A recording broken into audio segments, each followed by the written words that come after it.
La parole est à Emmanuel Coblence. Merci Monsieur le maire, chers collègues.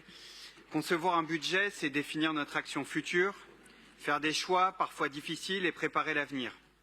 Un exercice particulièrement délicat à élaborer cette année dans le contexte que vous connaissez.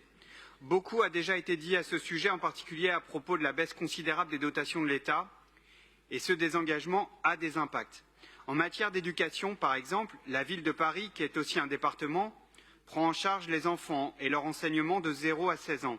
Que signifie concrètement une baisse des dotations de l'État en matière de politique éducative des villes?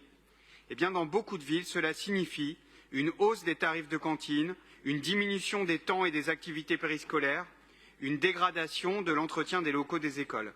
À Paris, cela ne sera heureusement pas le cas. Commençons par le premier degré. Premier poste de dépense de ce budget, il est en hausse de plus de 7 millions d'euros. Cette augmentation va nous permettre d'accélérer la végétalisation des cours d'école. Le groupe Paris en commun a d'ailleurs déposé un amendement pour augmenter le budget des cours oasis d'1 million d'euros supplémentaires, car nous le savons, la végétalisation des villes est un moyen de lutte particulièrement efficace contre le réchauffement climatique. Ce budget prévoit aussi des rénovations significatives et très attendues par les élèves, communautés éducatives. Nous avons ainsi prévu, par exemple, de rénover l'école Saint-Blaise dans le 20e pour un montant de 4 millions d'euros, ou encore le groupe scolaire Bercy dans le 12e pour un montant de 1,1 million d'euros. L'opération Tous mobilisés pour nos écoles se poursuit elle aussi.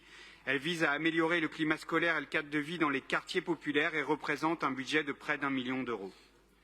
En tant que président de la 6e commission, permettez-moi de faire également un point sur les budgets des autres délégations de cette commission. Tout d'abord, la jeunesse et l'égalité femmes-hommes. Cette année, les dépenses consacrées à l'égalité femmes-hommes sont stables, à hauteur de 1,3 million. Ce budget prévoit, par exemple, le financement d'un centre d'hébergement pour femmes en situation de précarité ou d'un centre d'accueil pour les femmes victimes de proxénétisme. Pour la jeunesse, le budget prévu, également en reconduction par rapport à l'année dernière, permettra, entre autres, d'accompagner la montée en puissance de quartiers jeunes. Le budget consacré à la famille et à la petite enfance est en hausse de 4,8 millions d'euros par rapport à l'année dernière. Cette augmentation permettra notamment de financer l'ouverture de 800 places de crèche et des actions pour les familles comme les samedis en famille. Pour l'enseignement supérieur, le budget permet de subventionner les dispositifs d'aide aux étudiants qui ont été très impactés par les crises. On sait à quel point cette aide est indispensable. Nous pourrons également soutenir différentes écoles, comme par exemple l'école des ingénieurs de la ville de Paris, l'EIVP. Enfin, sur le volet de l'aide sociale à l'enfance, le budget est augmenté de 13 millions d'euros par rapport à l'année dernière. Cette hausse répond aux besoins croissants de l'ASE en permettant de financer l'hébergement des jeunes ainsi que l'ouverture de foyers pour les enfants victimes de maltraitance.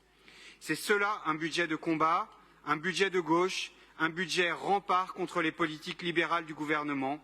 C'est cela d'assumer des priorités fondées sur la solidarité, la justice sociale et la transition écologique. Je vous remercie.